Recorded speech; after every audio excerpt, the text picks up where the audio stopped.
Eddie, before we go too far, could I get Doug Miller to display his homemade knife again?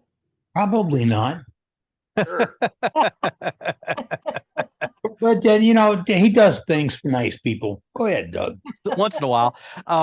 Yeah, I mean, Matt's candid parting tool, that's a great tool, and we all modify some tools here and there. That's one of my favorites. This was just a cheap kitchen knife.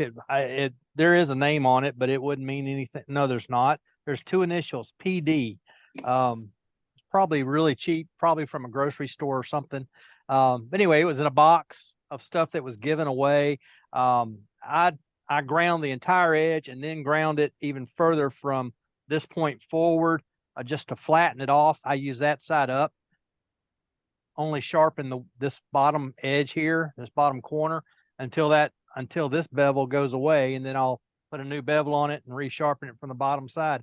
But I use that quite often to get in, it takes away minimal material and does a great job. But anyway, that's a parting tool. And can you point it towards us so we Sure. can see the end? With that much blade, you'd have it for 400 years. Yeah. Yeah, well, Don't throw I've used sport it on us. for 4 or 5 years at least, maybe a little longer. And I I've think you need to not put taken it- much off. Put it more in the light, because up towards the light, up towards the light. Well, there it is. Okay, got it? That's as much light as I can get on it. Okay, That's an end shot there. It's thin. That might be a 16th, maybe. May not be quite that wide. But the bottom side's down because that's the fat part. But it's fat right in the very center as well. got it. Does that Very make sense? nice. Thanks, Doug. Uh-huh. There you can see there's the old blade there, or the old edge.